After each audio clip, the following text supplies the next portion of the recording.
আমার প্রিয় ছাত্রছাত্রী, তোমাদের সকলকে প্রশ্ন বিচিত্রা চ্যানেলে স্বাগতম জানাই। আশা করি তোমরা সকলে ভালো আছো। আজকে আমরা এই ভিডিওর মাধ্যমে পড়ব ক্লাস সিক্সের রায় ও মার্টিন প্রশ্ন বিচিত্রা 2026-এর দ্বিতীয় পর্যায়ক্রমিক মূল্যায়নের জন্য গণিতের 1 নম্বর প্রশ্নপত্র। দেখো, 1 নম্বর প্রশ্নপত্র একটা ভিডিও, পার্ট 1 ভিডিও আমি তোমাদের জন্য করেছি। এরপরে আমি তোমাদের করাবো 1 নম্বর প্রশ্নপত্রের পার্ট 2 ভিডিও, অর্থাৎ 4, 5, 6 এই 3টে দাগের যত অঙ্ক রয়েছে এই ভিডিওর মাধ্যমে তোমাদেরকে দেখাবো। তোমরা অবশ্যই প্রথম থেকে শেষ পর্যন্ত ভিডিওটা মনোযোগ সহকারে দেখো, আর ভিডিওটা ভালো লাগলে অবশ্যই শেষে একটা লাইক দিও আর সাবস্ক্রাইব করে দিও। ওকে, দেখো শুরু করছি। দেখো 4 দাগের 1 অঙ্কটা কি বলছে, চিনির দাম বেড়ে যাওয়ায় আমরা ঠিক করেছি এখন থেকে চিনির ব্যবহার 4% কমাবো, মানে 100-তে 4 কমাবে। যদি আমি 100 গ্রাম ইউজ করতাম তাহলে 4 গ্রাম কমাবো, 100 গ্রামে 4 গ্রাম কমাবো। বর্তমানে প্রতিদিন আমরা 635 গ্রাম চিনি ব্যবহার করলে ব্যবহার কমানোর পর প্রতিদিন কত গ্রাম চিনি ব্যবহার করব? 635 গ্রাম চিনি ব্যবহার করলে ব্যবহার কমানোর পর প্রতিদিন কত গ্রাম চিনি ব্যবহার করব? ঠিক আছে, তাহলে যেখানে 635 গ্রাম চিনি ব্যবহার হতো সেটাতে আমার কত গ্রাম কমবে আগে আমি দেখে নিই। ঠিক আছে, 4 দাগের 1 অঙ্কটা, চিনির ব্যবহার। দেখো, চিনির ব্যবহার 100 গ্রামে কমাবো, 100 গ্রামে কমাবো 4 গ্রাম। তাহলে চিনির ব্যবহার 1 গ্রামে কমাবো 4/100 গ্রাম। আর চিনির ব্যবহার দেখো, আগে 635 গ্রাম ব্যবহার হতো, তাহলে 635 গ্রামে কমাবো 4 গুণিত 635/100। তাহলে 4 দিয়ে কাটলে 4 25 সঙ্গে 100, 5 দিয়ে দেখো 5 5-এ 25, 5 1-কে 5, 5 2-গুণে 10, 5 7-এ 35। তাহলে 127/5 আমি যদি এটা ভাগ করি, 127-কে 5 2-গুণে 10 হলো, 2 নামলো, এখানে 7 নামলো, 5 5-এ 25 হলো, 2 নামলো, দশমিক দিয়ে 0 বসালাম, 5 4-এ 20, তাহলে 25.4 গ্রাম। ঠিক আছে, এতটা কমাতে হবে। তাহলে এখন চিনির ব্যবহার করব। তাহলে এখন প্রতিদিন চিনি ব্যবহার করব। কত হবে? আগে 635 গ্রাম ব্যবহার হতো, এখন 25.4 গ্রাম কমে গেল। তাহলে দেখো, 635 থেকে 25.4 বিয়োগ করতে গেলে 635.0 লিখবো, আর এখানে লিখবো 25.4। 4 কয় দিতে 10, 6 দিতে হাতে 1, 5 আর 1-এ 6, 6 কয় দিতে 15, 9 দিতে হাতে 1, 2 আর 1-এ 3, 3 আর 3 মিলে গেল 0, আর 6। তাহলে 609.6 গ্রাম। তাহলে এইটা অ্যান্সার হয়ে গেল। এরপর 2 দাগের দেখো, 4টি ঘন্টা 45 মিনিট, 1 ঘন্টা, 1 ঘন্টা 15 মিনিট ও 1 ঘন্টা 30 মিনিট অন্তর বাজে। বেলা 12টায় ঘন্টাগুলি একসঙ্গে বাজার ঠিক কতক্ষণ পর আবার একসঙ্গে বাজবে এবং ওই সময়ের মধ্যে প্রতিটি ঘন্টা কতবার বাজবে? এখানে কি করতে হবে বলো তো? এই যে 4টে ঘন্টা এত মিনিট অন্তর অন্তর বাজে, তাহলে আমাকে এমন একটা সময় বার করতে হবে যে সময়টাকে এইগুলো প্রত্যেকটা দিয়ে ভাগ করা যাবে। ঠিক আছে, তার মানে আমার এইগুলো লসাগু বার করব। বোঝা গেল? তাহলে আমি লসাগুটা বার করি। দেখো, আগে প্রথমটা আছে কত? 45 মিনিট। তারপরটা আছে 1 ঘন্টা, 1 ঘন্টা সমান কত? 60 মিনিট। ওকে, তারপরে হচ্ছে 1 ঘন্টা 15 মিনিট, তার মানে 60 70 75, 75 মিনিট। আর তারপরটা 1 ঘন্টা 30 মিনিট, তার মানে হচ্ছে 90 মিনিট। বোঝা গেল? তাহলে 45 মিনিট, 60 মিনিট, 75 মিনিট আর 90 মিনিট হলো। এবার এইগুলোর আমি লসাগু বার করব। 45, 60, 75 আর 90। প্রথমে আমি 5 দিয়ে করি। 5 9 45, 5 12 60, 5 15 75, 5 18 90। আবার 3 দিয়ে, 3 3 9, 3 4 12, 3 5 15, 3 6 18, 3 1 3, 4 যাবে না, 5, 3 2 6। এবার আমি 2 দিয়ে, মিনিমাম দুটো নিয়ে গেলেই হবে। 1 2 2 4, 5 2 1 2, আর নিয়ে যাওয়ার দরকার নেই। তাহলে ল সা গু, তাহলে কত হবে দেখো, 5 গুণিত 3 গুণিত 3 গুণিত 2। আবার এখানে 2 আছে, 5 আছে, 1টা গুণ করার দরকার নেই, কারণ ওটা 1 গুণ করলে যা গুণফল তাই আসবে। 5 3 15, 3 15 45, 45 দুগুণে 90, 90 আর 5 দুগুণে 10, মানে 900। 900 মিনিট, 900 মিনিটটাকে যদি আমি ঘন্টায় নিয়ে আসি তাহলে কি করতে হবে, 60 দিয়ে ভাগ করতে হবে। 60 1 60, 0 3 0, 6 5 6 30, 300, তার মানে 15 ঘন্টা। তাহলে আমি কি লিখব, যে বেলা 12টায় ঘন্টাগুলি একসঙ্গে বাজার ঠিক 15 ঘন্টা পর। তাহলে অতএব দেখো, বেলা 12টায় ঘন্টাগুলি একসঙ্গে বাজার ঠিক 15 ঘন্টা পরে আবার একসঙ্গে বাজবে, আবার একসঙ্গে বাজবে। হলো, এটা একটা উত্তর হয়ে গেল। এবার বলছে যে সময় প্রতিটি ঘন্টা, ওই সময়ের মধ্যে প্রতিটি ঘন্টা কতবার বাজবে। তার মানে 900 মিনিট। দেখো তাহলে প্রথম ঘন্টা 45 মিনিট অন্তর অন্তর বাজছে। তাহলে 900 মিনিট পর একসঙ্গে বাজবে, তার মানে 900 ভাজিত 45, 45 দুগুণে 90, মানে 20 বার, 20 বার বাজবে। ওকে। দ্বিতীয় ঘন্টা হবে 900 ভাজিত 60, 6 15 90, মানে 15 বার বাজবে। তৃতীয় ঘন্টা 900 ভাজিত 75, তার মানে 12 বার বাজবে।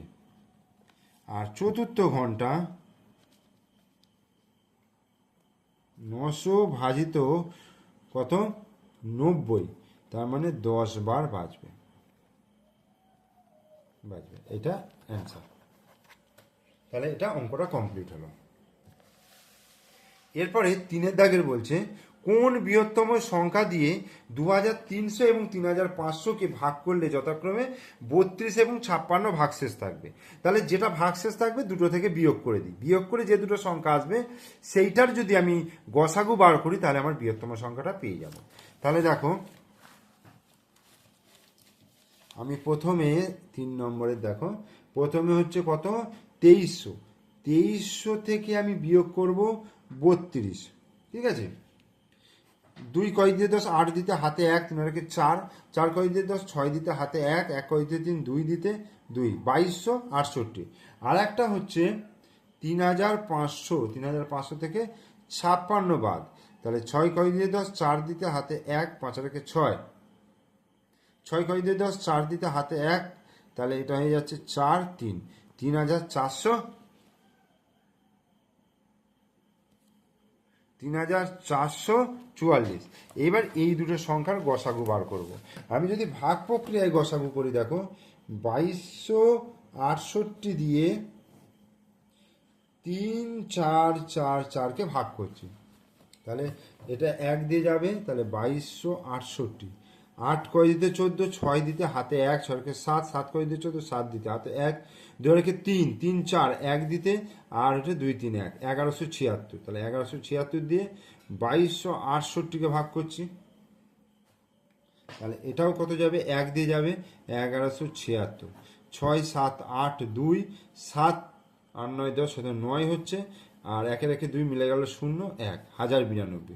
1092 দিয়ে আবার 1176কে, তাহলে 1 দিয়ে গেলে 1092, 2 কয় দিয়ে 6, 4 দিতে হাতে, না আচ্ছা হাতে থাকছে না, 9 কয় দিতে 17, 9 10, 8 দিতে হাতে 1 মিলে গেল, তাহলে 84 হলো। 84 দিয়ে আবার 1092কে ভাগ করে দেখি, তাহলে 84 1কে 84 হলো, 4 5 হচ্ছে 9, আর 9 10 2 দিতে, তাহলে এখানে 2 নামলো, কত যাবে? 3 দিয়ে যদি করি, 3 4 12 দিয়ে হাতে 1, 3 8 24 25, তাহলে আমার 84 গসাগু হয়ে গেল। অতএব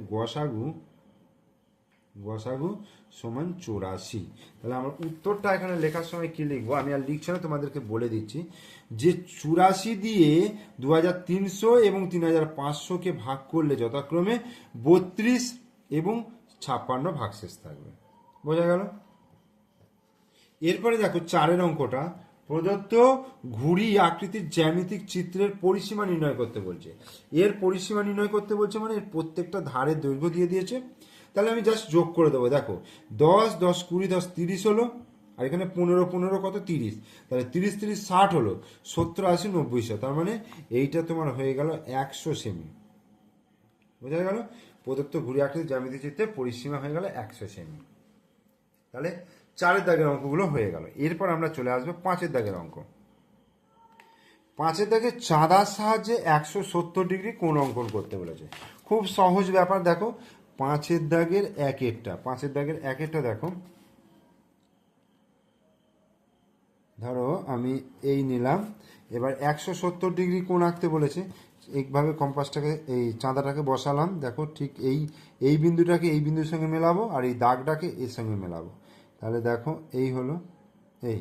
এবার কত বলেছে? 170 ডিগ্রি, তাই তো?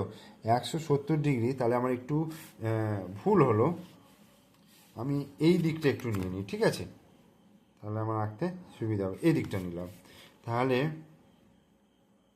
এই এখান থেকে দেখো 170 160 170 ডিগ্রি, এইটা এই কোণটা, তাহলে এর সঙ্গে আমি এইটা যোগ করে দেবো। তাহলে এইটার নাম দিলাম ও, এটা এ, এটা বি। তাহলে এই কোণটা হচ্ছে 170 ডিগ্রি, অর্থাৎ কোণ এ ও বি সমান হয়ে যাচ্ছে 170 ডিগ্রি। ওকে, এবার 2 দাগের দেখো, ঘনবস্তু কাকে বলে? ঘনবস্তু হচ্ছে যে বস্তুর দৈর্ঘ্য আছে, প্রস্থ আছে এবং উচ্চতা রয়েছে, যে বস্তু কিছুটা জায়গা দখল করে থাকে তাকে ঘনবস্তু আমরা বলতে পারবো, ঠিক আছে? এবং ঘনবস্তুর কি বলতো, দৈর্ঘ্য, প্রস্থ এবং উচ্চতা তিনটেই থাকবে। আর উদাহরণ দিতে বলেছে, তুমি একটা ফুটবল নিতে পারো, বা একটা বাক্স নিতে পারো, ঠিক আছে? একটা আলমারি বলো, একটা বই বলো, এগুলো সবই হচ্ছে ঘনবস্তুর উদাহরণ। এবার আয়তঘন এবং ঘনকের মধ্যে একটি পার্থক্য দেখাতে বলেছে। দেখো আয়তঘন অঙ্কন করতে গেলে প্রত্যেকটা তল নিতে হয় আয়তকার, ঠিক আছে? এই যে এইটা হচ্ছে আয়ত ঘন, অর্থাৎ আয়তঘনের প্রত্যেকটা তল হচ্ছে আয়তকার। আর ঘনকের ক্ষেত্রে প্রত্যেকটা তল হবে কিন্তু বর্গাকার। এরকম প্রত্যেকটা তলের দৈর্ঘ্য কিন্তু ক্ষেত্রফল কিন্তু সমান হবে, অর্থাৎ প্রত্যেকটা বাহুর দৈর্ঘ্য সমান হবে। তার মানে এটা হচ্ছে বর্গাকার, প্রত্যেকটা তল হচ্ছে বর্গাকার, আর আয়তঘনের প্রত্যেকটা তল হচ্ছে আয়তকার। বোঝা গেল? 3 দাগের বলছে, একটি বৃত্ত অঙ্কন করে নিম্নলিখিত অংশগুলি চিহ্নিত করে জ্যা, ব্যাসার্ধ, পরিধি এবং বৃত্তচাপ নির্ণয় করতে বলছে। দেখো আমি পরিষ্কার করে এঁকে তোমাদেরকে আমি দেখিয়ে দিচ্ছি। প্রথমত একটা বৃত্ত অঙ্কন করে নিই। দেখো এই হলো, এই এই এই হচ্ছে একটা বৃত্ত অঙ্কন করলাম। বৃত্তের কেন্দ্রটা হচ্ছে ও বিন্দু। আর কি চেয়েছে? বৃত্তের জ্যা চেয়েছে, তা জ্যা আমি এখান দিয়ে একটা টানলাম, এটা হচ্ছে জ্যা। আর ব্যাসার্ধ হচ্ছে তোমার, এখান থেকে যদি আমি এইটা নিই, এটা হচ্ছে ব্যাসার্ধ হয়ে যাচ্ছে। আর পরিধি হচ্ছে এই গোটাটা পরিধি, আর বৃত্তচাপ একটা অংশ নিয়ে নিচ্ছি। তাহলে আমি ধরো এটা ও দিলাম, এটা এ নিলাম, এটা বি নিলাম, আচ্ছা এইখানে একটা বিন্দু সি নিলাম, এটা ডি নিলাম, ই নিলাম, এফ, আর এইটাতে পি দিলাম, ঠিক আছে? তাহলে এ বিটা হয়ে যাচ্ছে জ্যা, ওটা হয়ে যাচ্ছে কেন্দ্র, ঠিক আছে? বৃত্তচাপ এ পিবি, এ পি বি এরমভাবে দিয়ে এটা হচ্ছে একটা বৃত্তচাপ, মানে এইটুকু অংশ, বা এখান থেকে এইটুকু অংশ লিখতে পারি, তাহলে বৃত্তচাপ হয়ে গেল এটা। আর কি বলেছে, পরিধি। পরিধি ধরো আমি এখান থেকে যদি শুরু করি, ধরো A P B C D E এবং এফ, এফ এবং এ থেকে শুরু করেছি মানে এটাকে কমপ্লিট করতে হবে, তাহলে এ, তাহলে এটা হচ্ছে পরিধি। বোঝা গেল? আর কি আছে, ব্যাসার্ধ, আর ব্যাসার্ধ হচ্ছে ওবি, ওবিটা হয়ে যাচ্ছে ব্যাসার্ধ। এই, তাহলে এটা হচ্ছে তোমার তিনেরটা। এবার আইভি, ত্রিভুজাকৃতি প্রিজমের তল সংখ্যা এবং শীর্ষবিন্দু সংখ্যা লিখতে বলেছে এবং অর্ধগোলকের কটি তল। দেখো ত্রিভুজাকৃতি প্রিজম বলতে তুমি কেমন নেবে, প্রিজমের ওপরতল এবং নিচতল সেম হয়। ধরো আমি এটা নিলাম,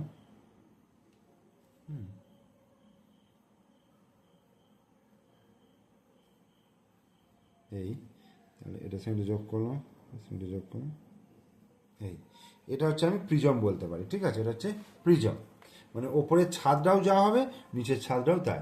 এটা হচ্ছে ত্রিভুজাকৃতি প্রিজমের তল সংখ্যা, ত্রিভুজাকৃতি প্রিজমের তল সংখ্যা এবং শীর্ষবিন্দু লিখতে বলেছে। তল সংখ্যা কটা দেখো, একটা, দুটো, আর ওইদিকে একটা, তিনটার উপর নিচে চারটে, পাঁচটা, তাহলে তল সংখ্যা পাঁচটি হয়ে গেল। তল সংখ্যা কটা হলো, পাঁচটি হলো। শীর্ষবিন্দু, শীর্ষবিন্দু দেখো ওপরে তিনটে, একটা, দুটো, তিনটে, নিচে তিনটে, তার মানে ছটি। বোঝা গেল? আর অর্ধগোলকের কটি তল, অর্ধগোলক দেখতে হচ্ছে এরকম হবে, এই, এটা গোটা হবে আর এটাকে অর্ধগোলক। অর্ধগোলকে দেখো দুটো তল, একটা হচ্ছে সমতল আর একটা হচ্ছে বক্রতল, ঠিক আছে, দুটি তল, সমতল আর হচ্ছে বক্রতল।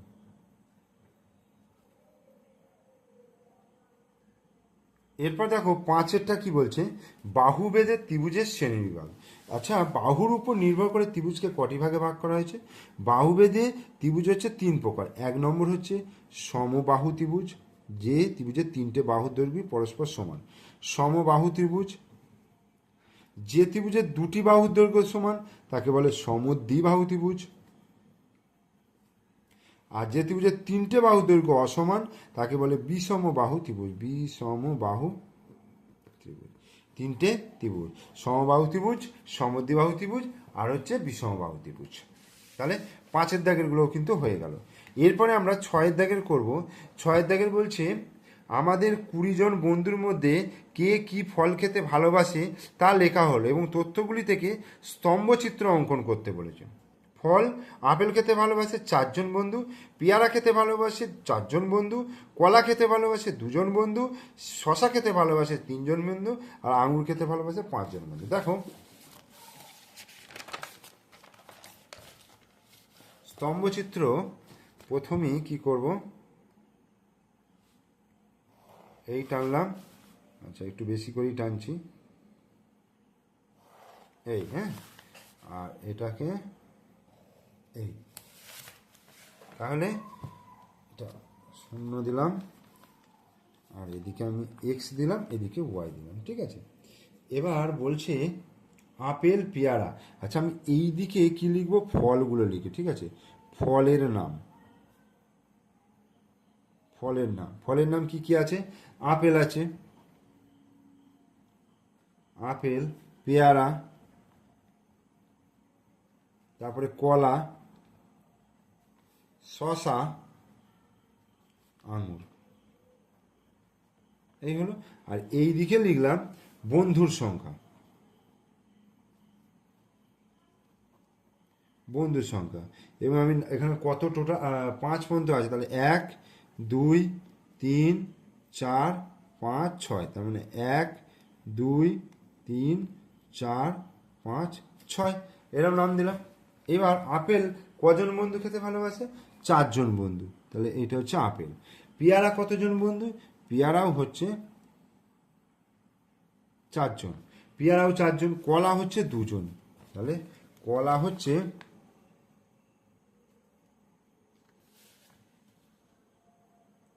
কলা হচ্ছে 2 জন, তারপরে শশা হচ্ছে 3 জন, শশা হচ্ছে 3 জন, আর আঙুর হচ্ছে 5 জন। এই ঠিক আছে। এবার এগুলোকে আমি স্তম্ভের আকারে লিখব। এই এই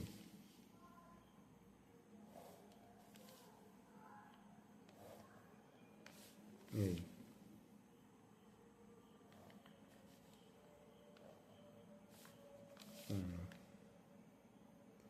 এই হলো শশা, এই আঙুর। ব্যাস, এই হয়ে গেল স্তম্ভচিত্র। মানে জাস্ট এক নজর দেখি বোঝা যাবে যে কোনটা বেশি কোনটা কম, ঠিক আছে, ছোট বড় কিন্তু দেখি বোঝা যাবে। তাহলে এটাই হয়ে গেল কিন্তু স্তম্ভচিত্র।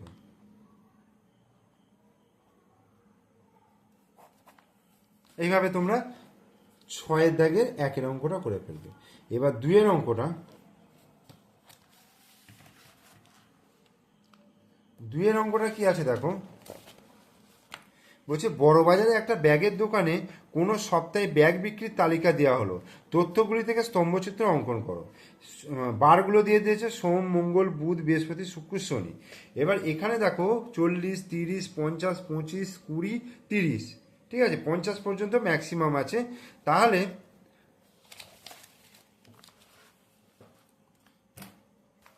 দেখো এই হলো, ঠিক আছে। তাহলে আমি এখানে এক্স আর ওয়াই নাম দিয়ে দিলাম। এবার সোম, মঙ্গল,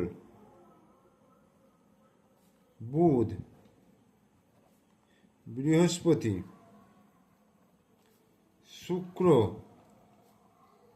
শনি, এটা হচ্ছে বারের নাম, বারের নাম। আর এদিকে কি দেবো, ব্যাগের সংখ্যা, ব্যাগের সংখ্যা।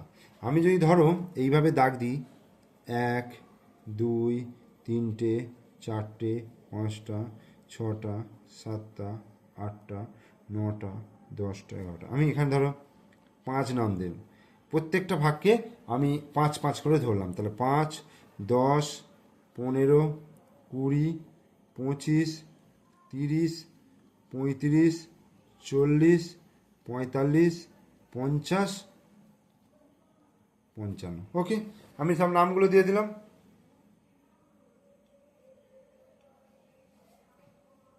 এবার সোমবার হচ্ছে 40, তাহলে সোমবার দেখো, সোমবার হচ্ছে 40। এরপরে মঙ্গলবার কত, 30, মঙ্গলবার হচ্ছে 30। বুধবার কত, 50, বুধবার 50। শুক্রবার কত, বৃহস্পতিবার কত, 25, বৃহস্পতিবার 25। শুক্রবার কত, 20। শনিবার কত, 30। এই ঠিক আছে। এবার এগুলোকে আমি স্তম্ভ আকারে করে দেবো। এই এই এই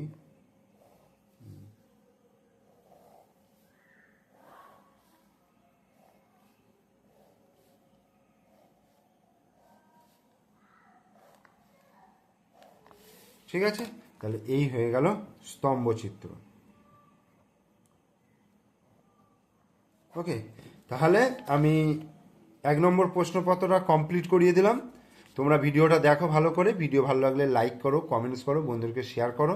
আর আমার চ্যানেলে নতুন দর্শক হলে অবশ্যই চ্যানেলটিকে সাবস্ক্রাইব করে দিও, পাশে থাকা বেল আইকন প্রেস করে দিও। ওকে, থ্যাংক ইউ।